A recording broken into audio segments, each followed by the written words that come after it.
अस्सलाम वालेकुम dear students. आज सेकेंड ईयर केमिस्ट्री में हम एमसीक्यूज़ को सॉल्व करने जा रहे हैं। तो मैं चैप्टर 1 से स्टार्ट करूँगा second year chemistry board of Sindh text book board के एमसीक्यूज़ को। और जैसे कि आप जानते हैं कि 50% पेपर जो है वो आपके एमसीक्यूज़ के बेसिस पर आने वाला है, एमसीक्यूज़ के पैटर्न पर।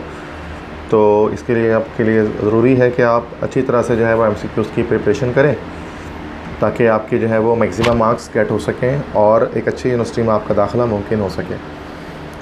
तो फर्स्ट एमसीक्यूज़ चैप्टर 1 है आपके पास, that is called periodic classification. ठीक है, तो पहला चैप्टर आपके पास होता है पीरियोडिक क्लासिफिकेशन, जिसके अंदर पीरियोडिक टेबल के बारे में हम डिस्कस करते हैं। तो उसमें एमसीक्यूज़ आज हम उसके सॉल्व करते हैं कि dash classified then known elements into metals, non metals and their derivatives. तो सबसे पहली क्लासिफिकेशन जो की थी वो अल-राज़ी ने की थी, मेटल, नॉन मेटल और उनके डेरिवेटिव में। Next in 1817 a German chemist dash made us use of the idea of relationship between atomic weights and properties of elements for the classification of elements. तो 1817 में जो जर्मन केमिस्ट थे जिनका नाम था जोहान वुल्फगैंग डोबरेनर, उन्होंने क्या किया था, पहली बार जो है वो एक रिलेशनशिप बताई थी एटॉमिक वेट और प्रॉपर्टीज़ ऑफ एलिमेंट्स के बीच में। थर्ड है dash presented the law of triad. Law of triad किसने पेश किया? तो लॉ ऑफ ट्राइएड पेश किया था दैट इज़ जॉन न्यूलैंड ने। तो सी ऑप्शन करेक्ट होगा, न्यूलैंड। नेक्स्ट है Mendeleev's periodic table was based on dash. Mendeleev का पीरियोडिक टेबल किस चीज़ पर बेस करता था? तो मेंडलीव का पीरियोडिक टेबल बेस करता था एटॉमिक मास पर। नेक्स्ट के excluding hydrogen and helium the smallest element in the periodic table is, इसका आंसर हो जाएगा बी फ्लोरीन। चूँकि फ्लोरीन जो है वो सबसे राइट साइड पे पाया जाता है तो उसका शेल बहुत श्रिंक होता है और दो ही शेल जैसे उसके पास होते हैं। नेक्स्ट है physical and chemical properties of elements are the periodic function of their atomic numbers, this is called, इसको हम क्या कहते हैं? तो ये एटॉमिक नंबर चूँकि आ गया तो ये आपका मॉडर्न पीरियोडिक लॉ या पीरियोडिक लॉ ये कहलाता है। नेक्स्ट है most of the non elements are metals of dash of periodic table. तो ज़्यादातर जो नॉन एलिमेंट्स हैं वो डी ब्लॉक के मेटल्स हैं, पीरियोडिक टेबल के ट्रांजिशन एलिमेंट्स हैं। नेक्स्ट है dash of the following is a transition element. इनमें से कौन सा एक ट्रांजिशन एलिमेंट है? तो निकल एक ट्रांजिशन एलिमेंट है। On moving from left to right across a period in the periodic table the size of atom generally dash. मतलब जब हम लेफ्ट से राइट जाते हैं एक पीरियोडिक टेबल में तो एटम का साइज़ क्या होता है? तो ग्रेजुअली वो डिक्रीज़ हो रहा होता है, कम हो रहा होता है। ठीक है, सो ये हमारे पास 9 एमसीक्यूज़ हुए चैप्टर 1 के। आगे बढ़ते हैं। So this is MCQs number 10 और ये 10th एमसीक्यूज़ है कि the ionization energy in a dash in a group from top to bottom with the increase in atomic size. तो आयनाइजेशन एनर्जी में क्या फ़र्क पड़ता है जब हम टॉप से बॉटम जाते हैं? तो टॉप से बॉटम जब आते हैं तो आयनाइजेशन एनर्जी जो है वो डिक्रीज़ हो रही होती है। ठीक है, तो बी ऑप्शन करेक्ट हो गया यहाँ पर। 11th है of the following given elements dash atom has the highest ionization potential energy. इनमें से किस एटम के पास जो हाईएस्ट आयनाइजेशन पोटेंशियल एनर्जी होगी? तो जब से ज़्यादा जिसका साइज़ सबसे कम होगा। तो यहाँ पर अगर बात करें नियॉन की बात करें तो उसकी सबसे ज़्यादा आयनाइजेशन पोटेंशियल एनर्जी होगी। 12th है dash is the most electronegative element. सबसे ज़्यादा इलेक्ट्रोनेगेटिव एलिमेंट कौन सा है? तो फ्लोरीन आप जानते हैं उसकी इलेक्ट्रोनेगेटिविटी वैल्यू जो है वो 4.0 होती है। The unit of ionization potential is, ionization potential unit क्या है इन चारों में से? तो ये हो जाएगा हमारे पास दैट इज़ वैसे इसकी यूनिट हमारे पास होती है किलो जूल पर मोल, ये किलो कैलोरी पर मोल, या इलेक्ट्रॉन वोल्ट पर एटम। तो इनमें से कोई भी यूनिट हमें नहीं दिख रही, तो none of this. Next of the following elements dash element has the highest first ionization potential. सबसे ज़्यादा फर्स्ट आयनाइजेशन पोटेंशियल किसका होगा भाई? तो बोरॉन, नाइट्रोजन, कार्बन, ऑक्सीजन, ये सारे आप जानते हैं कि एक ही पीरियड से बिलोंग करते हैं। ये ग्रुप बोरॉन ग्रुप 3A का है, नाइट्रोजन ने कार्बन 4A का है, नाइट्रोजन 5A का है, ऑक्सीजन 6A का है। इनके लास्ट शेल में इलेक्ट्रॉन आप जानते हैं कि सबसे कम साइज़ जो होगा, सबसे छोटा साइज़ जो होगा ना वो ऑक्सीजन का होगा। ठीक है, तो सबसे ज़्यादा एनर्जी भी ऑक्सीजन को देनी पड़ेगी इलेक्ट्रॉन को बाहर निकालने के लिए, तो डी ऑप्शन करेक्ट हो गया। Melting and boiling points gradually dash in a periodic table from left to right up to the middle. Left से राइट जाते हुए मेल्टिंग एंड बॉइलिंग पॉइंट में क्या हो रहा होता है? तो कि एटम का साइज़ कम हो रहा होता है तो डेंसिटी बढ़ रही होती है, तो मेल्टिंग पॉइंट भी एक्स्ट्रा इंक्रीज़ हो रही होती है और मेल्टिंग पॉइंट भी इंक्रीज़ हो रही होती है, तो ए ऑप्शन करेक्ट हो गया, इंक्रीज़।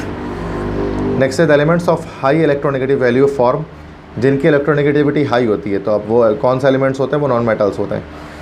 तो मतलब नॉन मेटल्स कौन सा ऑक्साइड बनाते हैं, तो नॉन मेटल एसिडिक ऑक्साइड बनाते हैं, जैसे कार्बन डाइऑक्साइड या सल्फर डाइऑक्साइड। ठीक है, सो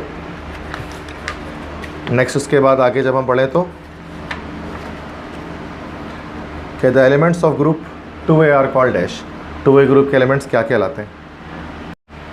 तो 2A ग्रुप के एलिमेंट्स को हम लोग कहते हैं अल्केनीन अर्थ मेटल्स। ये ऑप्शन करेक्ट है। नेक्स्ट है dash ion has the largest radius. किस आयन का रेडियस लार्जेस्ट होगा? Aluminium +3 Cl -F -O -2। तो जब हम शेल्स की बात करें तो एल्यूमिनियम +3 के पास टोटल हमारे पास जो है वो 2 शेल होंगे। Cl- के पास जो है वो शेल्स की तादाद होगी, फ्लोरीन क्लोरीन 3 होंगे। F- के पास 2 शेल होंगे और ऑक्सीजन -2 के पास जो है वो हमारे पास इसमें दैट इज़ ऑक्सीजन सल्फ़र, इसके पास भी जो है वो हमारे पास 2 शेल होंगे। ठीक है, तो 2 शेल इन सब के पास है। देखा जाए तो Al+3 के पास भी, F- के पास भी है और O-2 के पास भी जो हमारे पास जो है वो 2 शेल्स हैं। लेकिन अब इसके अंदर फिर ये देखा जाएगा और लास्ट सेल में सबके 8 इलेक्ट्रॉन हो रहे हैं, 8 इलेक्ट्रॉन सबके लास्ट सेल में। तो एल्यूमिनियम का एटॉमिक नंबर हमारे पास जो है वो दैट इज़ 13 है, फ्लोरीन का 9 है और ऑक्सीजन का हमारे पास यहाँ पर 8 है। तो ज़्यादा जो अट्रैक्शन होगी, ज़्यादा अट्रैक्शन जो हो रही होगी वो कहाँ पर हो रही होगी भाई? यस, एल्यूमिनियम में ज़्यादा अट्रैक्शन हो रही होगी, चूँकि इसका एटॉमिक नंबर हमारे पास जो है वो ज़्यादा है, तो ज़्यादा वो शेल जो है उसमें श्रिंक हो जाएगा। तो यहाँ पर आपके पास जो O-2 है उसका लार्जेस्ट रेडियस आ जाएगा हमारे पास। नेक्स्ट 19th है dash atom has the smallest size. किस एटम का सबसे छोटा साइज़ होता है? तो फ्लोरीन और लिथियम की बात करें, सेम ग्रुप में आते हैं, लेफ्ट से राइट में डिक्रीज़ हो रही होती है, तो फ्लोरीन का स्मॉलेस्ट साइज़ होगा। 20 dash of the following has the highest first ionization potential. जिसकी IP वैल्यू सबसे ज़्यादा होगी, जिसका साइज़ सबसे कम होगा, फ्लोरीन क्लोरीन ब्रोमीन आयोडीन, तो फर्स्ट IP सबसे ज़्यादा फ्लोरीन की होगी। ठीक है, तो ये 20 MCQs चैप्टर 1 के यहाँ पर हमारे पास कंप्लीट हो गए। नेक्स्ट आगे जो हम वो बढ़ते हैं चैप्टर 2 की तरफ, दैट इज़ चैप्टर 2 आप जानते हैं, दिस इज़ हाइड्रोजन। तो hydrogen atom contains dash electrons. Very simple, एक ही इलेक्ट्रॉन होता है। सेकेंड है in nature hydrogen exist in dash. Nature में हाइड्रोजन किस स्टेट में एग्जिस्ट करता है? Gaseous, solid, liquid, plasma. तो गैसेस स्टेट में एग्जिस्ट करता है। Third alkali metals do not exist in dash. Alkali metal किस स्टेट में एग्जिस्ट नहीं करते? तो वो कभी भी जो है वो, वैसे तो वो सिर्फ मोनोटॉमिक में करते हैं, डायटॉमिक में भी नहीं करते और ट्राइएटॉमिक में भी नहीं करते। ठीक है, तो ये P एंड C दोनों ऑप्शन करेक्ट है उसके। नेक्स्ट है hydrogen generally combines with other metals to form ionic bond, polar bond, covalent bond, none of this. तो हाइड्रोजन जब भी कंबाइन होगा दूसरे एलिमेंट्स के साथ तो आयनिक और कोवेलेंट तो बनाएगा, और कोवेलेंट में भी पोलर बनाएगा, तो C ऑप्शन करेक्ट है, पोलर बॉन्ड। नेक्स्ट है the difference in atomic weights और mass number of the atoms of the same element is due to neutrons की वजह से आइसोटोप्स की फॉर्मेशन होती है, C ऑप्शन करेक्ट हो गया। नेक्स्ट है tritium nucleus is dash. Tritium के पास आप जानते हैं कि एक प्रोटॉन और 2 न्यूट्रॉन्स उसके पास होते हैं, तो 1 proton and 2 neutrons, B option correct हो गया। Physical properties of element depend upon the number of, ये प्रोटॉन्स पर डिपेंड करता है। ठीक है, A ऑप्शन करेक्ट हो गया। तो ये चैप्टर 2 के MCQ सॉल्व कर रहे हैं हम, 7 MCQs हो चुके हैं और डिटेल डिस्कशन भी दे रहा हूँ कि आखिरकार इसके ये आंसर क्यों है। नेक्स्ट है chemical properties of elements depend upon their dash. Elements की केमिकल प्रॉपर्टी किस चीज़ पर डिपेंड करती है? तो वो एटॉमिक नंबर पर डिपेंड कर रही होती है। 9th है द हाइड्रोनियम आइन इज़ A या N डैश। हाइड्रोनियम आइन क्या है भाई? तो वो H3O पॉजिटिव को हम कहते हैं hydronium ion. Next the process of loss of oxygen from a substance और एडिशन ऑफ हाइड्रोजन। तो addition of hydrogen, loss of oxygen आपका क्या कहते हैं? B रिडक्शन कहलाता है ये।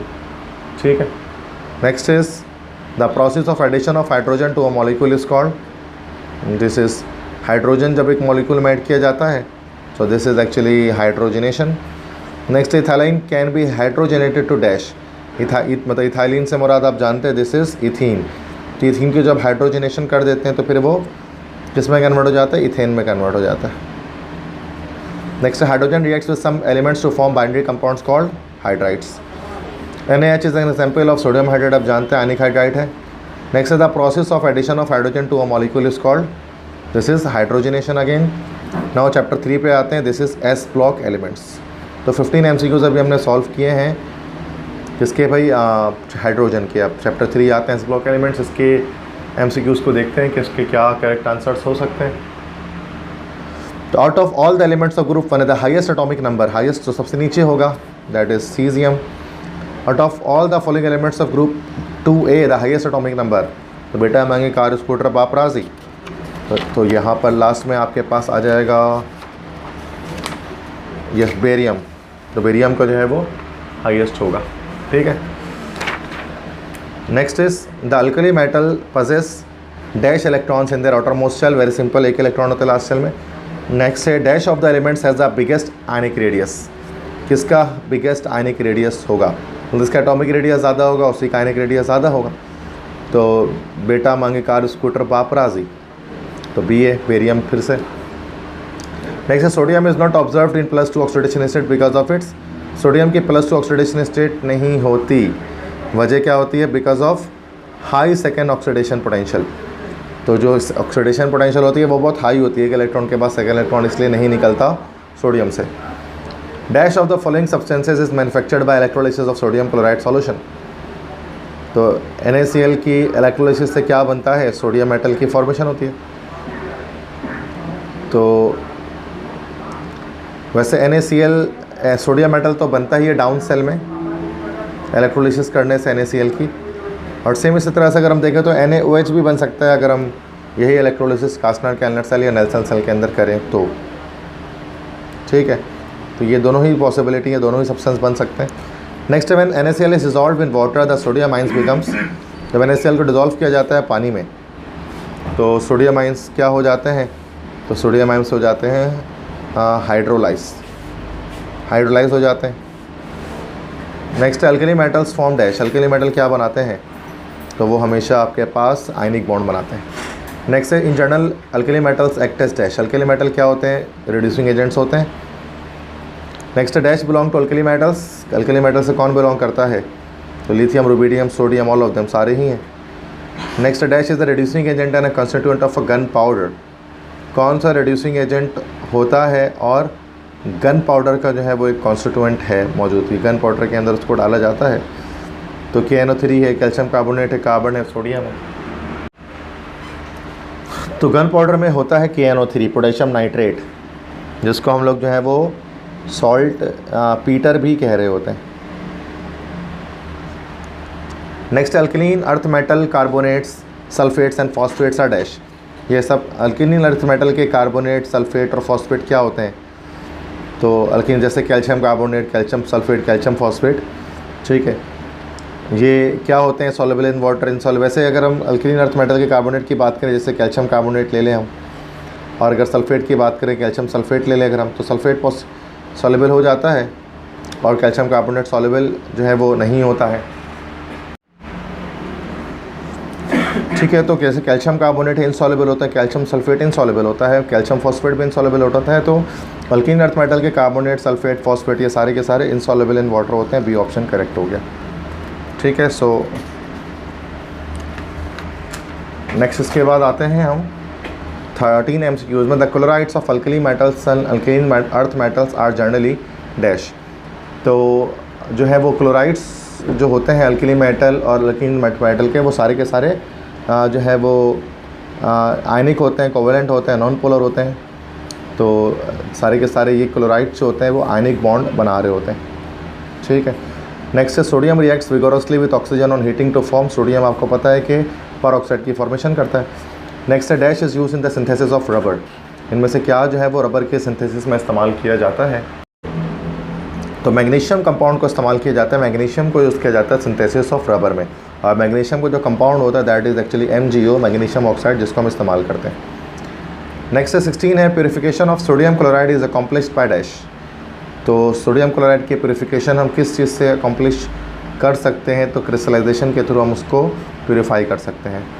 नेक्स्ट है sodium bicarbonate is commonly called sodium bicarbonate, that is NaHCO3, उसको कॉमनली हम कहते हैं बेकिंग सोडा। 18 है salvage process is also called dash, Solvay process को अमोनिया सोडा प्रोसेस भी कहा जाता है। Na2CO3 इज़ मार्केटेड एस, इसको मार्केटिंग के तौर पर सोडा ऐश के नाम से बेचा जाता है। 20 है bye the action of aqueous NaOH on aluminium dash is produced, जब हम जो है वो एक्वस NaOH का एल्यूमिनियम से रिएक्शन कराते हैं तो इन दैट केस क्या होता है फॉर्म, अगर हम रिएक्शन देखें तो एल्यूमिनियम प्लस NaOH, तो ये हमारे पास जो है वो एल्यूमिनियम हाइड्रोक्साइड के साथ जो है वो NaOH के NaLO2 बनेगा और साथ में हमारे पास हाइड्रोजन गैस वाटर रिलीज़ हो जाएगी। ठीक है, तो सी ऑप्शन करेक्ट होगा, वाटर। सोडियम एल्यूमिनेट बनता है और उसके साथ वाटर बनता है। ठीक है, सो चूँकि यहाँ पर एक्वस आपने ली, H2O भी लगाना पड़ेगा आपको रिएक्टेंट में। नेक्स्ट है कि dash is not the member of group 3 है, चैप्टर 4 है ये स्टार्ट हो गया, that is P block elements. तो 3 चैप्टर हम कर चुके हैं, तो अब हम चैप्टर 4 पे आते हैं, पी ब्लॉक एलिमेंट्स के MCQs के सोल्यूशन की तरफ आते हैं। और यहाँ देखते हैं dash is not the member of group 3 है, ग्रुप 3 का मेंबर कौन नहीं है, तो कार्बन नहीं है, वैसे कार्बन जो है वो ग्रुप 4A का मेंबर है। Bayer's process is used to in for the purification of, Bayer's process किस लिए फॉलो करते हैं, बॉक्साइट और की प्योरीफिकेशन के लिए। नेक्स्ट है कि the solvent use in extraction of aluminium from its ore, तो किस सॉल्वेंट को यूज़ किया जाता है एक्सट्रैक्शन ऑफ एल्यूमिनियम के लिए, तो यहाँ पर वाटर है, मोल्टन सोडियम क्लोराइड है, क्रायोलाइट है और बॉक्साइट है। तो वैसे अगर हम सॉल्वेंट की बात करें तो ये और होना चाहिए था कि द और use in the extraction of aluminium, ये और हमारे पास होता है बी बॉक्साइट। ठीक है, नेक्स्ट हमारे पास से 4th MCQ है चैप्टर 4 का। In the group 4A of the product table consist of dash elements. Group 4A में कौन कौन से एलिमेंट होते हैं भाई, कार्बन, सिलिकॉन, जर्मेनियम, टिन और लेड। तो दैट इज़ 1 2 3 4 5 एलिमेंट्स होते हैं। Next in group 4A the metallic character down the group dash. Group 4A में या किसी भी ग्रुप में मेटेलिक कैरेक्टर क्या होते हैं, इंक्रीज होते हैं डाउन द ग्रुप, तो increase. Next elements in which exist in 2 और मोर फिजिकल और मॉलिकुलर फॉर्म और कॉल्ड, इसको हम एलोट्रोप्स कहते हैं। नेक्स्ट है diamond is a dash conductor of electricity and heat. Diamond कौन सा कंडक्टर इलेक्ट्रिसिटी और हीट का, तो आप जानते हैं कि डायमंड में से इलेक्ट्रिसिटी और हीट पास नहीं होती, तो ये एक एक्चुअल में पुअर कंडक्टर है, बैड कंडक्टर है। 8th MCQ है on industrial scale nitric acid is prepared by dash. Industrial scale में नाइट्रिक एसिड को प्रिपेयर किया जाता है किस चीज़ के ज़रिए, तो ओसवाल्ड प्रोसेस के ज़रिए। 9th है nitric acid is a strong dash, strong oxidising agent है। 10th है mixture consisting of 1 mole of concentrated nitric acid and 3 volumes of concentrated HCl is called, इसको हम एक्वा रिजिया कहते हैं, royal water. 11th there are dash rings in unit cell of rhombic sulphur. तो rhombic sulphur के unit cell में हमारे पास कितने rings होते हैं, तो इसमें जो है वो 8 रिंग्स होते हैं असल में, S8 जो फार्मूला होता है रोम्बिक सल्फर के अंदर। नेक्स्ट है H2S is the good dash. H2S खुद क्या है, सल्फर की वजह से जो -2 है, कि एक अच्छा रिड्यूसिंग एजेंट है। 13 concentrated sulphuric acid acts as a dash. Concentrated sulphuric acid किस चीज़ के तौर पे इस्तेमाल किया जाता है, तो इसको हम डिहाइड्रेटिंग एजेंट के तौर पे इस्तेमाल करते हैं वाटर रिमूव करने के लिए। Next electrolysis of brine produces dash. Brine के इलेक्ट्रोलिसिस करते हैं तो हमें क्या मिलता है, तो हमें यहाँ पर क्लोरीन की फॉर्मेशन होती है। ठीक है, तो दैट इज़ जो कास्टनिक कैलनर सेल के अंदर किया जाता है या नेल्सन सेल के अंदर किया जाता है। Brine means saturated solution of salt and water. Next है 15 है to kill bacteria most of the drinking water is treated with dash, तो उसको क्लोरीन से ट्रीट करते हैं।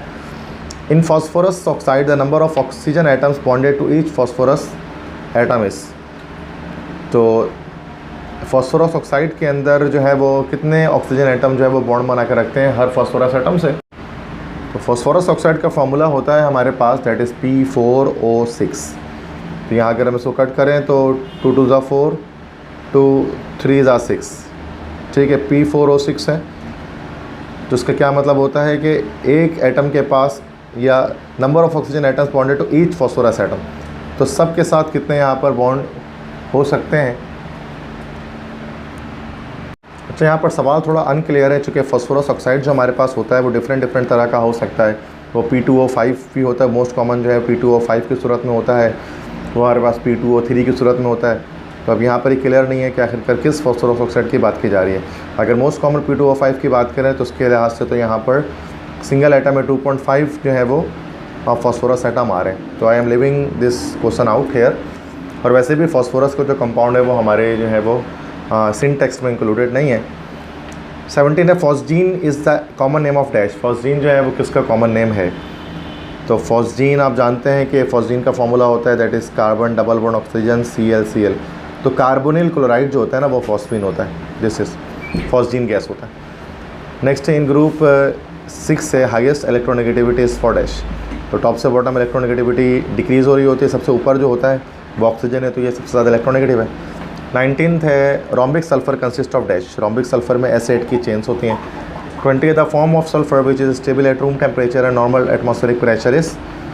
स्टेबल रूम टेम्परेचर पर सिर्फ एक ही आपको पता है दैट इज़ आपके पास जो ऑर्थोरोम्बिक आपका जो सल्फ़र है, जो रोम्बिक सल्फ़र जिसको हम कहते हैं, वो स्टेबल होता है रूम टेम्परेचर पे।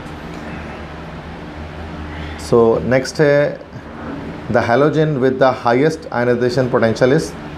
हाईएस्ट IP वैल्यू जो सबसे टॉप पर होगा, फ्लोरीन की हाईएस्ट IP है। Bleaching powder is obtained by the interaction of chlorine and chlorine के साथ जो है वो उसमें कैल्शियम हाइड्रोक्साइड जो है वो इस्तेमाल किया जाता है, ठीक है। तो अब वो कैल्शियम हाइड्रोक्साइड कैसा इस्तेमाल होता है इसके अंदर, तो इसमें जो स्लेक्ट लाइम हमारे पास इस्तेमाल होता है वो स्लाइटली मॉइस्ट सा होता है। स्लाइटली मॉइस्ट मतलब हल्का सा गीला होता है, तो उसके लिए कंसनट्रेटेड सोल्यूशन यकीनन बनाना पड़ेगा कैल्शियम हाइड्रोक्साइड का, जिसके साथ क्लोरीन का हम रिएक्शन करते हैं। तो ये चैप्टर 4 के जो है वो सारे MCQ सॉल्व किए हमने, 22 के करीब MCQ तो जो सॉल्व किए हैं। तो चैप्टर 5 की तरफ आते हैं, that is D block elements, और उसके कुछ MCQs की सॉल्यूशन की तरफ आते हैं।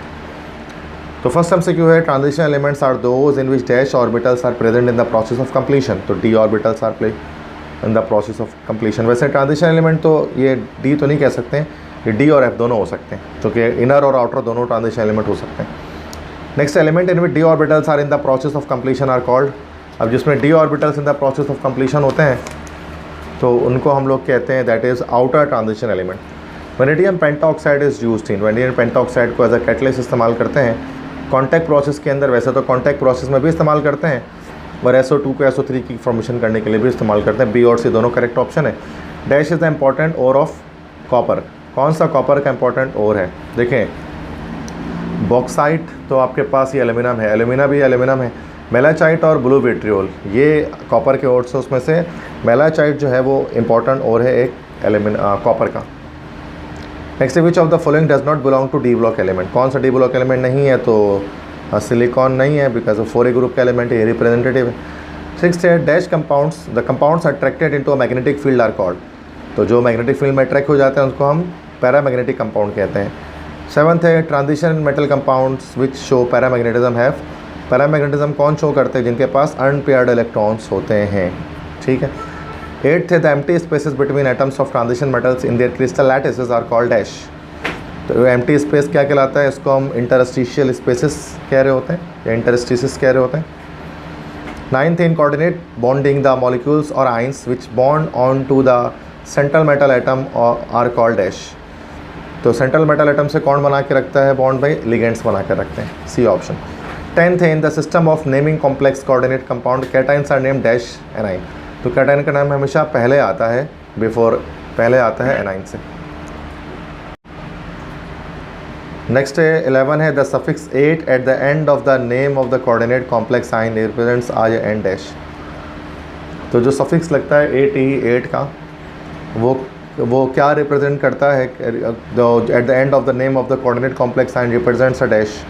हमें पता है कि जब शुरू में हमारे पास कैटाइन हो और उसके ऊपर चार्ज नेगेटिव हो, तब जाकर हम क्या करते हैं कि भाई, तो वो तब जाकर हम क्या करते हैं 8 लगाते हैं मेटल के नाम के साथ। तो ये मतलब कि एनाइन, कि जब हमारा कॉम्प्लेक्स एनाइनिक होता है तब जाकर हम ये काम करते हैं। तो B ऑप्शन करेक्ट हो गया। 12th है a mixture of iron sulphide and copper sulphide is called dash. Iron sulphide और कॉपर सल्फाइड का मिक्सचर क्या कहलाता है, तो मैट कहलाता है, B ऑप्शन। ये हमने पढ़ा था मेटलर्जी ऑफ कॉपर के अंदर, ठीक है। नेक्स्ट उसके बाद आए तो 13 है कि N alloy of copper which contains 80% copper and 20% tin is called dash. तो 80% कॉपर और अगर 20% टिन हो तो वो अलॉय क्या कहलाता है, तो उसको हम लोग कहते हैं A option, that is bronze. तो ब्रोंज कहते हैं जिसको उर्दू में कांसी कहा जाता है, जिसको थर्ड पोजीशन जिसकी आती है, जिसके अंदर थर्ड पोजीशन जिसकी आती है ओलंपिक्स के अंदर, उनको वो ब्रोंज मेडल दिया जाता है। 1 रुपये का पुराना सिक्का जो था वो भी ब्राउन कलर का, वो भी ब्रोंज का बना हुआ था। नेक्स्ट है silver nitrate is commonly called dash. Silver nitrate को हम लोग लूनर कास्टिक कहते हैं। 15 dash is used as fungicide and germicide. तो ये हमारा नीला थोथा जो होता है, नीला थोथा दैट इज़ कॉपर सल्फेट, वो है फंजीसाइड या जर्मिसाइड के तौर पर इस्तेमाल करते हैं। Ferric oxide is dash. Ferric oxide क्या होता है? फेरिक ऑक्साइड मतलब Fe2O3, वो बेसिक एनहाइड्राइड है, एसिड एनहाइड्राइड है, एम्फोटरिक एनहाइड्राइड है। तो फेरिक ऑक्साइड आप जानते हैं कि फेरिक ऑक्साइड्स जो है वो किस तरह के, एनहाइड्राइड नहीं कह सकते इसको हम, दिस शुड बी ऑक्साइड, कि या तो वो बेसिक ऑक्साइड होगा, या तो वो एसिडिक ऑक्साइड होगा, या तो वो एम्फोटरिक ऑक्साइड होगा। तो मेटल के सारे ऑक्साइड बेसिक ऑक्साइड होते हैं। ये ऑप्शन करेक्ट हो गया। Galvanising is done by dipping iron sheet in a zinc chloride bath and dash. तो गैल्वेनाइजिंग ऑफ आयरन जो हम करते हैं, तो आयरन शीट को हम जिंक क्लोराइड के बाथ में हम जो है वो एंटर कर देते हैं, उसको डाल देते हैं, ठीक है। एंड और उसके बाद जो है वो फिर क्या किया जाता है, तो उसके बाद हम असल में इसको हीट कर रहे होते हैं, हीटिंग की जाती है। तो गैल्वेनाइजेशन प्रोसेस में यही होता है ना कि जैसे कि आपने एक बीकर ले लिया, इस बीकर के अंदर आपने जो है वो आयरन डाल दिया और आयरन के साथ जिंक का क्लोराइड मौजूद है, ZnCl2। अब आप जानते हैं जिंक ज़्यादा रिएक्टिव है आयरन से, तो क्या करेगा कि जो है वो जो जिंक है वो इस आयरन से रिएक्शन कर जाएगा, उसके चारों तरफ जो है वो एक लेयर बना लेगा, उसको गैल्वेनाइज आयरन कहते हैं। जो नॉर्मली जो चौखटें वगैरह बनाई जाती हैं ना टीन की, तो वो गैल्वेनाइज आयरन होता है। तो उसमें जिंक क्लोराइड में डाला जाता है आयरन शीट को और हीट किया जाता है, मोल्टेन हॉट बाथ उसको हम कहते हैं। 18 dash one of the following metal exist in liquid form. कौन सा लिक्विड फॉर्म एग्जिस्ट करता है? Very simple, D mercury. 19 the process of depositing a thin layer of tin और base on base metals to protect them from corrosion is called tin plating कहते हैं, उसको हम chapter 5 को शॉर्ट नोट है। 20 है one of the constituent of German silver is dash. तो बेटा जर्मन सिल्वर होता है, उसमें 3 चीज़ें मिली होती हैं, कॉपर होता है, निकल होता है और उसके साथ जिंक लगा होता है, ये अलॉय कहलाता है जर्मन सिल्वर। तो यहाँ पर हमारे पास इसका ऑप्शन बी करेक्ट हो जाएगा, कॉपर। नेक्स्ट है 21 है dash is not the ore of copper. इनमें से कौन सा कॉपर का ओर नहीं है? तो दी स्टील, स्टील असल में अलॉय है आयरन का। 21 है dash one of the following does not belong to D block element. तो वो सेम इसे रिपीट हो गया, सिलिकॉन जो है वो नहीं है डी ब्लॉक एलिमेंट।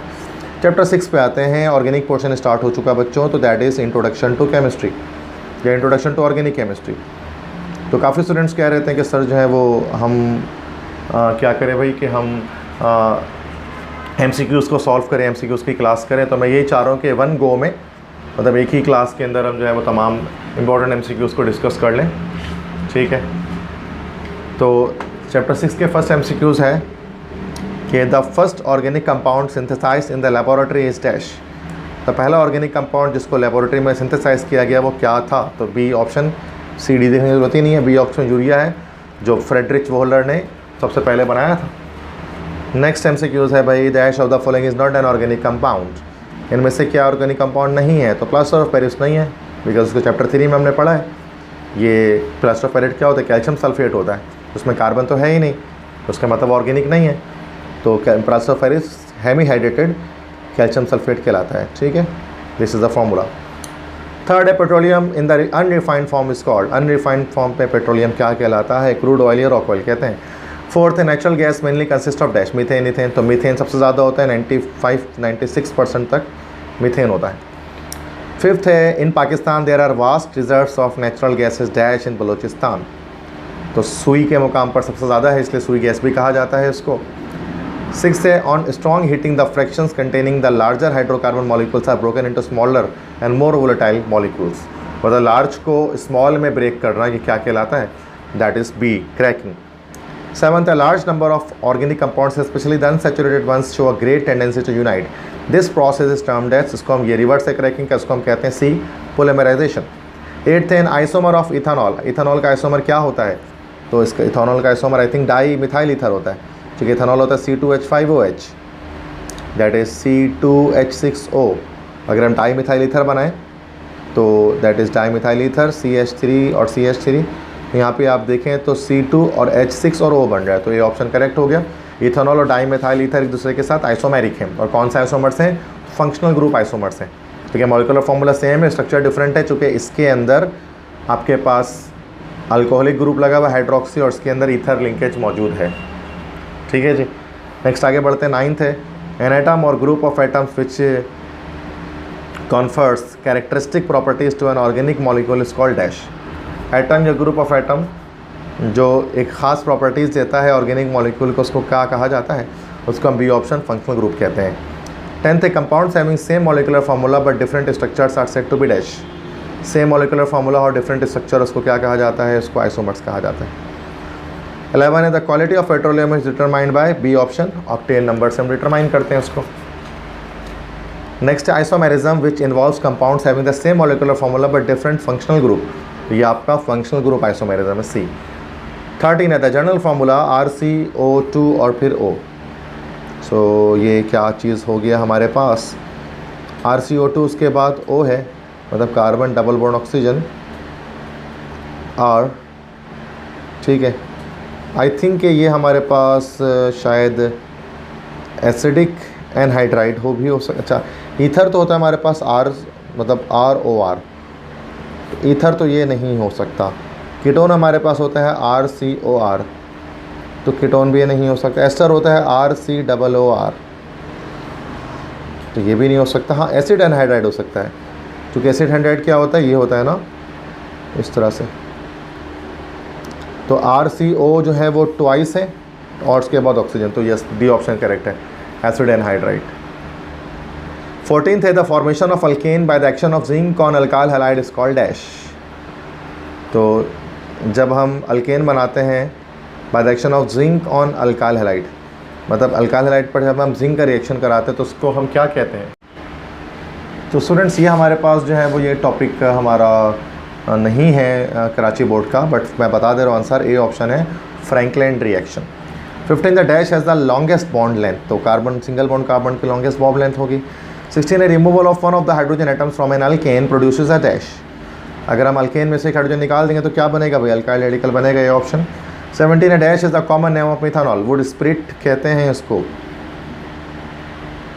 तो वुड स्पिरिट नहीं आ रहा, या फिर इसको मिथाइल अल्कोहल भी कहते हैं, तो नॉन ऑफ दिस। 18 है dash is the common name of propanone, acetone कहते हैं, तो ये ऑप्शन करेक्ट है। Benzene is the dash, benzene एक एरोमेटिक कंपाउंड है। नेक्स्ट है the properties of organic compounds are due to dash, are due to functional group जो है वो प्रॉपर्टी देता है, ठीक है। तो ये B20 MCQ सॉल्व किया अभी हमने चैप्टर नंबर 6 के। अब चैप्टर 7 में आते हैं। Chapter 7 is chemistry of hydrocarbons. तो केमिस्ट्री ऑफ हाइड्रोकार्बन्स है, काफ़ी बड़ा चैप्टर है ऑर्गेनिक केमिस्ट्री का। फर्स्ट है organic compounds which contain element carbon and hydrogen only are called, simple उनको क्या कहा जाता है भाई? हाइड्रोकार्बन्स कहते हैं, तो ये हाइड्रोकार्बन्स ये ऑप्शन करेक्ट है। Hydrocarbons which contain double bond are called, B option alkene. The alkanes have dash, alkanes के पास क्या होता है? टेट्राहेड्रल फ्लेमवर्क होता है, टेट्राहेड्रल स्ट्रक्चर होता है इनका। फोर्थ है सैचुरेटेड हाइड्रोकार्बन्स को और क्या कहा जाता है? उनको अल्केन्स कहा जाता है। In alkyne is characteristic by the process of presence of dash bond between two carbon atom. तो अल्काइन में आप जानते हैं ट्रिपल बॉन्ड होता है, C. Alkanes are also called dash, alkanes को और क्या कहा जाता है? ए पैराफिन कहा जाता है। अल्किन्स को और क्या कहा जाता है? तो ओलेफिन कहा जाता है। Solid methane is a molecular solid, is a covalent solid, is an ionic solid, या डज नॉट एग्जिस्ट। तो सॉलिड मीथेन एग्जिस्ट नहीं करता चूँकि वो गैसेस स्टेट में होता है। 9th alkyne usually undergoes dash, alkyne क्या करता है? यूजुअली एडिशन रिएक्शन करता है।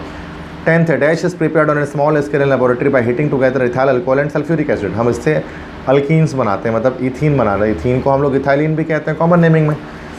11th है the elimination of hydrogen halide from adjacent atoms is called, HX को अगर अलग करोगे तो उसको डीहाइड्रोहेलोजिनेशन भी कह सकते हैं, और आप जानते हैं इसी प्रोसेस को हमने एलिमिनेशन का भी नाम दिया है।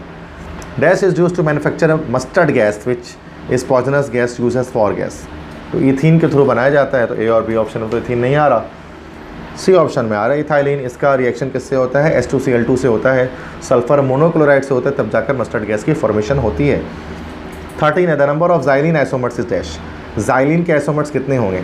तो ज़ाइलिन आप जानते हैं क्या होता है कि जब दो जगह पर CH3 एक साथ अटैच हो, तो एक तो आपके पास ये वाला ज़ाइलिन होता है ऑर्थोज़ाइलिन, दूसरा हमारे पास इसका एक आइसोमर पॉसिबल होगा ये, दैट इज़ मेटाज़ाइलिन, और तीसरा पॉसिबल होगा हमारे पास जी बिल्कुल ये वाला, this is ortho, this is meta and this is paraxylene. तो 3 आइसोमर्स इसके पॉसिबल होंगे। Structure of benzene is dash, benzene का स्ट्रक्चर कैसा होता है?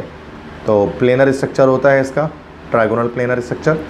15 dash is used in the manufacture of plastic and synthetic rubber, किसको प्लास्टिक और synthetic rubber को बनाने में इस्तेमाल किया जाता है, ठीक है, इन सारे में से। तो स्टाइरीन को नॉर्मल इस्तेमाल करते हैं तो इस्तेमाल बनाने में।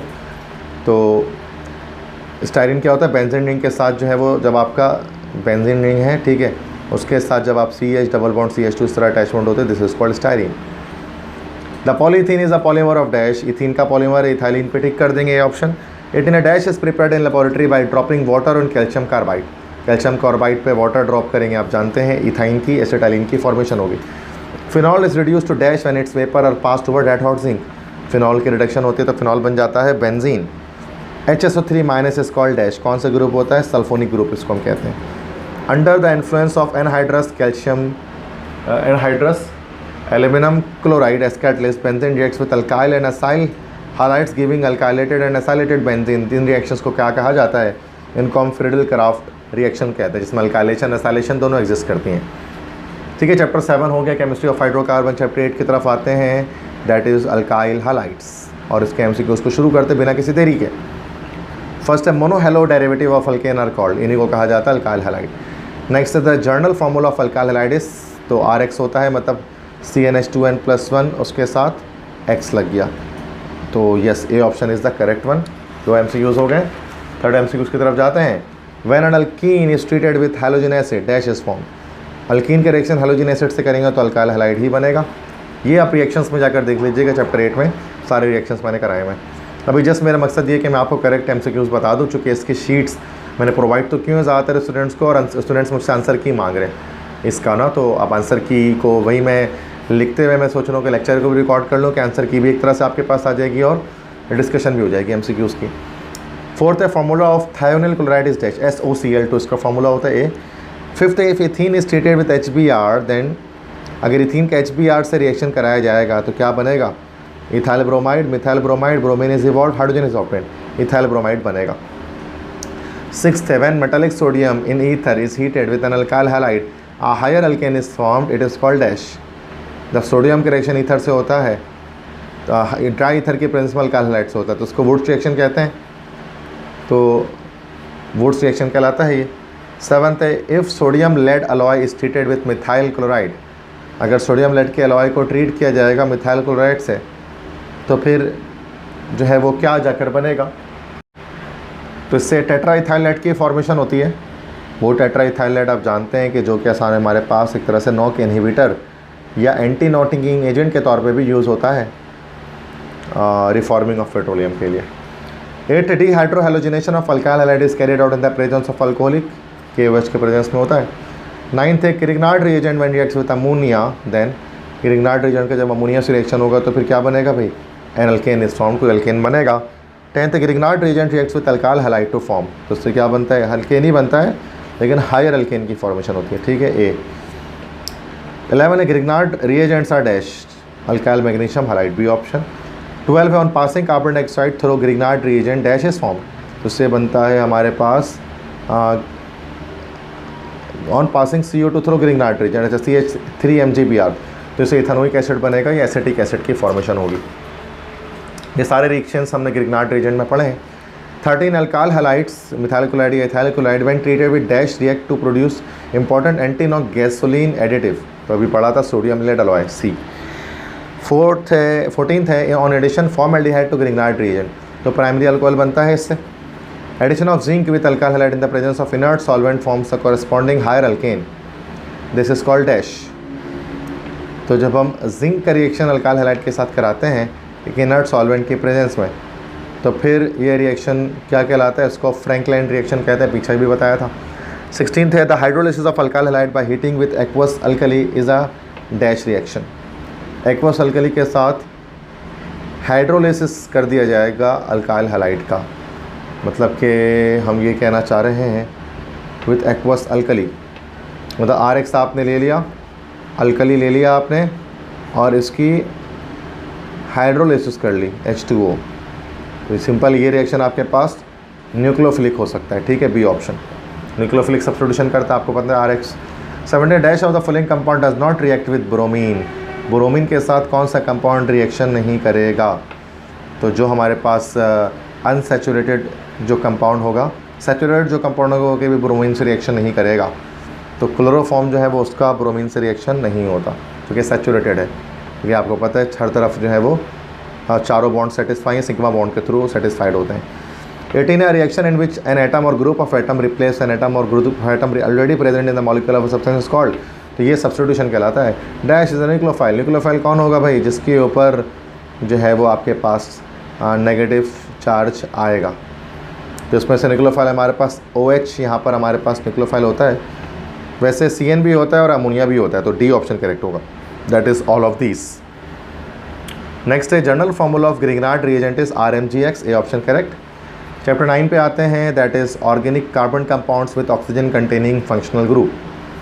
ये भी काफ़ी बड़ा चैप्टर है, chapter 9 carbon compounds with oxygen containing functional group. ये भी चैप्टर मैंने कंप्लीट आपको करवा दिया है, आप प्लेलिस्ट में जाएंगे तो आपको चैप्टर 9 के सारे लेक्चर सीरीज़ में मिल जाएंगे, ठीक है। फर्स्ट है isopropyl alcohol on oxidation gives dash. Isopropyl alcohol की जब ऑक्सीडेशन होती है तो क्या मिलता है, तो उससे हमें एसीटोन मिलता है। सेकेंड है rectified spirit contains dash alcohol. Rectified spirit में कितने % अल्कोहल होता है, तो 3 तरह के अल्कोहल्स की बात हमने की थी, एब्सोल्यूट अल्कोहल होता है, रेक्टिफाइड स्पिरिट होता है और मिथाइलेटेड स्पिरिट होता है। तो जो हमारे पास रेक्टिफाइड स्पिरिट होता है इसके अंदर 95.6% जो है वो अल्कोहल के परसेंटेज मौजूद होती है उसके अंदर, रेक्टिफाइड स्पिरिट के अंदर, और 99.9% आपके पास एब्सोल्यूट अल्कोहल में होती है। थर्ड है dash is the end product in the process of fermentation. Fermentation के बिल्कुल एंड प्रोसेस हमें क्या मिलता है, तो हमें मिलता है इसमें इथानॉल, इथाइल अल्कोहल। फोर्थ है compound which has OH group attach to an aromatic hydrocarbon is called simple P phenol. Fifth an alcohol which contains 1 OH group is called monohydric alcohol. Sixth है number of structural isomers of C4H9OH। C4H9OH के structural isomers कितने होंगे, तो देखें एक तो ये वाला बन जाएगा OH का, ठीक है। C4 है ना, 4 कार्बन, एक ये हो गया, मतलब प्राइमरी सेकेंडरी टर्शरी, तो 3 H के पॉसिबल हो सकते हैं, ठीक है। Seventh aldehyde and ketone are commonly refer to as carbonyl compounds. Eighth है in aldehydes 1 bond of carbonyl group is always attach to dash. Aldehydes में कार्बोनिल ग्रुप का एक बॉन्ड हमेशा किससे अटैच होता है, हमेशा हाइड्रोजन से अटैच होगा। नाइन्थ है an aldehyde and on oxidation gives aldehyde से हमें कार्बोक्सिलिक एसिड मिलता है, CN acid. Acid anhydrides are called carboxylic acid derivative which may be form by elimination of dash. Water eliminate करते हैं तो आप जानते हैं एसिड एनहाइड्राइड बनता है। 11th है the reaction of alcohol with thionyl chloride in the presence of solvent is called, कि मतलब जब हम अल्कोहल का रिएक्शन करते हैं थायोनिल क्लोराइड के साथ इन द प्रेजेंस ऑफ सॉल्वेंट, मतलब ROH का रिएक्शन जब हम SOCl2 से करते हैं, ये हमारे पास RCl बनता है, ठीक है, तो सल्फर डाइऑक्साइड बनता है और साथ में वाटर की फॉर्मेशन होती है। तो यहाँ पर हमें क्या चीज़ ईल्ड होता है, तो I think none of this में से तो कोई भी ईल्ड नहीं होता। नेक्स्ट है ethyl alcohol often called dash, इसको अक्सर अल्कोहल भी कहा जाता है। 13 है the force of attraction of the electrons of one atom for the protons of another atom in close proximity is called dash. मतलब force of attraction of the electrons of one atom for the protons of another atom in close proximity, इसको हम क्या कहते हैं, तो एक atom के electrons और दूसरे एटम के प्रोटॉन्स, उनके बीच की attraction, ionic bond, hydrogen bond, covalent bond, all of this. I think ये ऑल ऑफ दिस होगा, केमिकल बॉन्ड में सब में ऐसा ही हो रहा होता है। 14 अल्कोहल्स में be converted into the corresponding dash by adding actions of halogen acid in the presence of ZnCl2। तो अल्कोहल को कन्वर्ट किया जा सकता है डैश में, अल्काइल हैलाइड में किया जा सकता है कन्वर्ट जब उनका हैलोजन एसिड से रिएक्शन कराते हैं। 15 है during the dehydration of alcohols relatively high temperature and moderate alcohol concentration yield the corresponding dash. जब हम अल्कोहल्स के डिहाइड्रेशन करते हैं हाई टेम्परेचर पे और मॉडरेट अल्कोहल कंसनट्रेशन होती है, तो उससे हमें क्या मिलता है, तो मॉडरेट अगर अल्कोहल की कंसनट्रेशन होगी, एक्सेस में नहीं होगी, तो उससे हमें जो है वो ओलेफिन या इथीन की फॉर्मेशन होगी। 16 है इथाइल अल्कोहल में भी आइडेंटिफाइड बाय, इथाइल अल्कोहल को किससे टेस्ट किया जाता है, किस तरह से इसकी आइडेंटिफिकेशन की जा सकती है इथाइल अल्कोहल की, तो बायर्स टेस्ट इस पर जो है वो किया जा सकता है, जिससे उसको टेस्ट कर सकते हैं। 17 है dry distillation of calcium formate, इससे हमें मिलता है फॉर्मेल्डिहाइड। 18 है aldehyde is converted into carboxylic acid on dash, aldehyde को कार्बोक्सिलिक एसिड में ऑक्सीडेशन के थ्रू हम कन्वर्ट कर सकते हैं। 19th है in ketone 2 bonds of the carbonyl are attach to 2 alkyl groups के साथ अटैच्ड होते हैं। 20 है formation of acetaldehyde from ethanol is called, ethanol से एसिटल्डिहाइड क्या कहलाएगा ये, तो इसी को हम ऑक्सीडेशन कहेंगे, ऑक्सीडेशन के थ्रू ही बनता है। Aldehydes can be distinguished from ketones by dash, aldehyde को कीटोन से डिस्टिंग्विश करने के लिए फेलिंग सोल्यूशन टेस्ट कर सकते हैं, साथ में टोलेंस एजेंट टेस्ट भी कर सकते हैं। 22 है the aldol condensation can occur between, aldol condensation किस में हो सकता है, किन के बीच में हो सकता है, aldehyde and ketone, aldehyde and ester, aldehyde and benzene, none of this. तो एल्डिहाइड और कीटोन में हो सकता है, दोनों कर सकते हैं एल्डोल कंडेंसेशन। एल्डिहाइड के लिए ज़रूरी है कि इसमें अल्फा हाइड्रोजन नहीं होना चाहिए।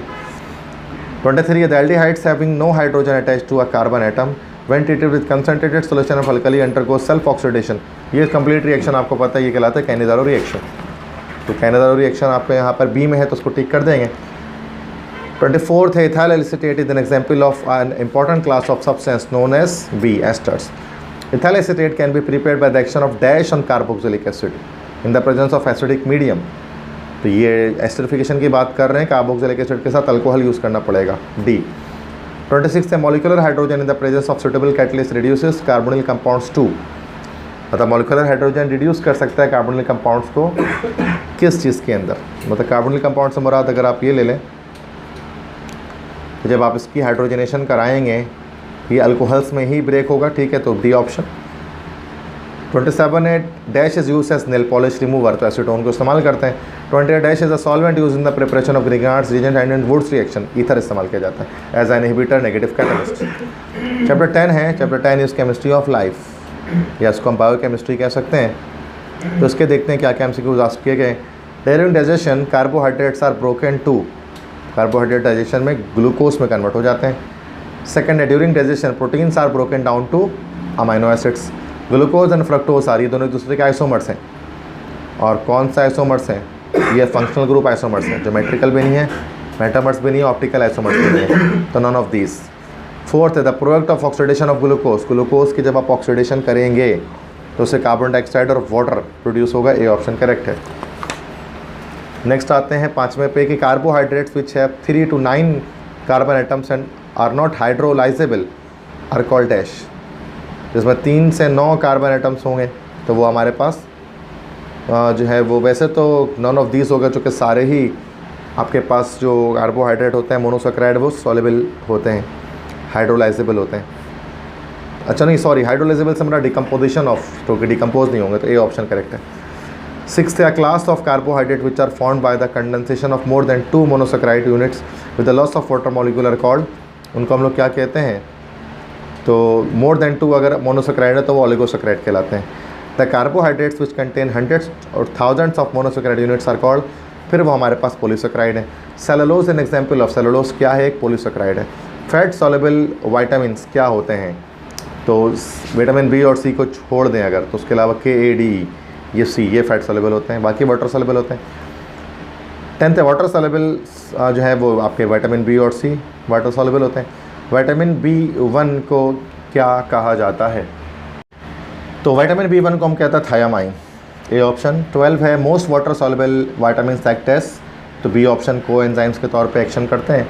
13 plant store most of the energy in the form of carbohydrate primarily as, तो वो स्टार्च की सूरत में फेव करते हैं एनर्जी को। 14th है steroid an example important type of dash, steroid जो है वो आप जानते हैं नॉन सैपोनिफिएबल लिपिड्स होते हैं। The most abundant and the most important steroid in the human body is B option cholesterol. Next enzymes are dash, enzymes क्या होते हैं, प्रोटीन होते हैं नेचर में। हेमोग्लोबिन क्या है, तो हेमोग्लोबिन असल में it is a a protein. Next है amino acids are widely classified according to the number of ammonia NH2 group COOH group according to polarity of their side chain, all of this. ये all of this हर तरह से हम उसको जो है वो क्लासीफाई कर सकते हैं। 19th esters of glycerol and fatty acids are called, इनको हम लोग कहते हैं they are called as fats, उनको फैट कहा जाता है। 20 है the number of grams of iodine that will be consumed by 100 grams of fat और ऑयल इज कॉल्ड, इसको हम लोग कहते हैं आयोडीन नंबर। ये मैंने जब आपको चैप्टर 10 में पढ़ाया था purity of how the purity of oils and fats are determined, तो उसमें बताया था। 21 dash is the term use to reflect the development of any disagreeable order in the fat और ऑयल, तो ये डिसएग्रीएबल ऑर्डर कब बनता है, रेंसिडिफिकेशन जब होती है, तो रेंसिडिटी इसी option. 2 principal chemical reaction responsible for causing rancidity, तो वो 2 चीज़ें होती हैं जिसकी वजह से रेंसिडिटी होती है। देखिए ऑक्सीडेशन तो होती ही है, ऑक्सीडेशन के अलावा हाइड्रोजनेशन, ये दोनों चीज़ें होती हैं जिसकी वजह से बटर वगैरह रेंसिड हो जाता है। 23 है यूरिएस एक्ट्स अपॉन डैश, एस आ गया तो ये आपको पता है ये एंजाइम का नोमेनक्लेचर है, तो यूरिया पर अटैक करेगा, तो B. 14 the majority of enzymes are most active about dash degree centigrade, किस टेम्परेचर पर मोस्टली जो है वो एक्टिव होते हैं, तो 35 डिग्री सेंटीग्रेड पर मोस्ट एक्टिव होते हैं। 25 है many enzymes contain a protein part and non protein part, the protein part is also called, protein part को हम और क्या कह सकते हैं, तो प्रोटीन वाला पार्ट कहलाता है एपो एंजाइम, ए ऑप्शन यहाँ पर करेक्ट हो जाएगा हमारे पास। नेक्स्ट 26 है inorganic substances that tend to increase the activity of an enzyme are called dash, तो जो एंजाइम की एक्टिविटी को बढ़ा देते हैं तो उसको हम क्या कहते हैं, तो उसको हमको एंजाइम्स का नाम हमें दिया जाता है जो कि किसी एंजाइम की एक्टिविटी को इंक्रीज़ करते हैं। 27 है substances which tend to decrease the activity of enzyme, जो एंजाइम की एक्टिविटी को डिक्रीज़ कर देते हैं उसको हम क्या कहते हैं, तो उनको आ जाता है डी रिटार्डर्स। 28 से starch is the polymer of dash, starch किसका पॉलीमर है, तो स्टार्च असल में ग्लूकोज का पॉलीमर है। नेक्स्ट है enzyme are most commonly named by adding the suffix of the root of the name of substrate dash, तो एज लगाया जाता है इसमें। तो ये 29 MCQs के चैप्टर नंबर 10 के, अब चैप्टर 11 आते हैं। Chapter 11 last chapter second year chemistry का, दैट इज़ इंडस्ट्रियल या क्या लिखे केमिकल इंडस्ट्रीज़ इन पाकिस्तान, ठीक है। So this will be chemical industries in Pakistan, ये इस चैप्टर का नाम है। और शुरू करते हैं। The substances added to the soil to provide one or more nutrient element essential for plants and growth is called C fertiliser. Second है the substances added to the soil in a very small amount grams are called dash, जो छोटे amount पे हम उसमें add करेंगे, ठीक है, तो 6 ग्राम से लेकर 200 ग्राम पर एकड़ में, तो उसको फिर हम लोग क्या कहते हैं, उनको माइक्रो न्यूट्रिएंट्स कहा जाएगा। C a fertilisers are classified into, fertilisers कितने कैटेगरीज में जो हम डिवाइड कर सकते हैं, तो इसमें जो है हम वो नेचुरल और सिंथेटिक दो मेजर कैटेगरी में हम डिवाइड कर देते हैं। फोर्थ है natural fertilizers are materials drive from dash, वो मटेरियल्स हैं जो कि ड्राइव होते हैं ऑल ऑफ दिस इन तमाम से ही। नेक्स्ट है the percentage of nitrogen in urea is dash, urea में की कितनी परसेंटेज नाइट्रोजन या नाइट्रोजन की कितनी परसेंटेज यूरिया में होती है, तो ये परसेंटेज होती है C option 46%। The percentage of nitrogen in di ammonium hydrogen phosphate is dash, अच्छा डाई अमोनियम हाइड्रोजन फॉस्फेट में क्या परसेंटेज मौजूद होती है, तो इसके अंदर परसेंटेज हमारे पास होती है ओनली 18%, ठीक है। नेक्स्ट है कि 7th है कि dash is used for fruits vegetables and tobacco, किसको इस्तेमाल किया जाता है, फ्रूट्स वेजिटेबल और टोबैको के लिए, मतलब कौन से फर्टिलाइज़र्स को यूज़ किया जाता है, तो पोटेशियम नाइट्रेट को इस्तेमाल किया जाता है, KNO3 दैट इज़, जिसको हम सॉल्ट पीटर भी कहते हैं। 8th dash are sodium and potassium salt of long chain fatty acid, तो डिटर्जेंट्स हैं लॉन्ग चेन फैटी एसिड्स के सोडियम या पोटेशियम सॉल्ट, क्योंकि फैटी एसिड्स के जो है ना वो ए सोप हो जाएगा वो, ठीक है, ए ऑप्शन, ठीक है। 9th MCQ है डैश कंटेन सोडियम और पोटेशियम सॉल्ट्स ऑफ अराइल और alkyl sulphonated acid as one of their constituent, तो आपको पता है सोडियम सॉल्ट जो है वो सल्फोनेटेड एसिड्स के, सल्फोनिक एसिड्स के डिटर्जेंट्स में मौजूद होते हैं, जबकि सोप्स में कार्बोक्सिलिक एसिड्स के सॉल्ट मौजूद होते हैं। 10th है soap is a surfactant of the type, soap किस तरह का सरफेक्टेंट है, तो एनायोनिक सरफेक्टेंट है, ठीक है, तो एनायोनिक सरफेक्टेंट है सोप, या डिटर्जेंट भी एनायोनिक सरफेक्टेंट ही होते हैं। 11th है dash is best in cleaning action, कौन सा बेस्ट होता है क्लीनिंग एक्शन में, तो डिटर्जेंट्स, बिकॉज वो हार्ड वाटर में भी वर्क कर जाते हैं। Hydrolytic reaction of fat with caustic soda को हम क्या कहते हैं, सपोनिफिकेशन, जिसमें सोप बनता है, B option. 13th dash surfactants perform well over a wide range of water hardness and pH, तो एनायोनिक जो सरफेक्टेंट्स होते हैं वो wide range of water hardness और पीएच पर क्लीनिंग एक्शन दे सकते हैं। नेक्स्ट है हमारे पास के commercial detergents contain mainly, detergents में कौन सा ग्रुप होता है, ROSO3Na, मतलब जो है सल्फोनिक एसिड के सोडियम सॉल्ट होते हैं, ये आप जानते हैं। 15th है chemical compounds which are added to reduce the reactivity of glass are called, तो इसको कहते हैं स्टेबलाइज़र, स्टेबलाइज़र को ग्लास में ऐड किया जाता है उसकी रिएक्टिविटी को डाउन करने के लिए। 16 dash is use for annealing, annealing करने के लिए हम क्या चीज़ इस्तेमाल करते हैं, तो एनीलिंग में हम क्या करते हैं, ओवन इस्तेमाल करते हैं जहाँ पर हाई टेम्परेचर रेस करते हैं, तो डी ऑप्शन। 7th है the main constituent of dash are boron oxide and silica, तो बोरॉन ऑक्साइड और सिलिका से हमारे पास पायरेक्स या जिसको हम जीना ग्लास कहते हैं, वो बन रहा होता है। ए ऑप्शन इसका करेक्ट है। नेक्स्ट है लो asbestos is a dash. Asbestos जो है वो मैग्नीशियम सल्फेट या की वजह से बन रहा होता है, उसको मिलाकर, तो जो कि मिनरल है। तो एस्बेस्टॉस एक मिनरल फाइबर है जो मिनरल के थ्रू हम बनाते हैं। 19 the dash is a fibre which is the basic polymer is a long chain compose of 85% by weight of acrylonitrile units. तो एक्रिलोनाइट्राइल से कौन सा पॉलीमर बनेगा? दैट इज़ एक्रेलिक फाइबर बनेगा। ए 20 है dash compound contain cellulose acetate it's fibre forming substance. तो रायोन्स जो होते हैं, जो हमने चैप्टर आई में पढ़ा था, वो सेलुलोज एसीटेट फाइबर्स से बनते हैं। ठीक है।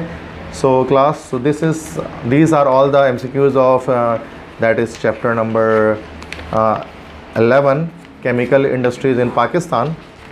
सो ये हमने आज के लेक्चर के अंदर जो है वो आप देख सकते हैं कि 11 चैप्टर्स के MCQs को डिस्कस किया from chapter 1 to chapter 11 secondary chemistry में। तो अगर आपको ये लेक्चर मेरा पसंद आया है और आपको लगता है कि इससे आपको बेनिफिट हुआ, तो फिर आप मेरे लेक्चर को लाइक करें और अपने तमाम फ्रेंड्स के साथ इसको शेयर करें।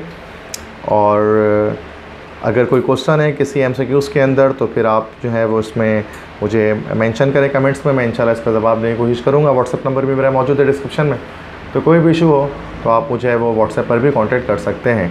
तो अपना ख्याल रखिएगा, इंशाल्लाह दोबारा मुलाकात होगी। टिल देन, अल्लाह हाफ़िज़।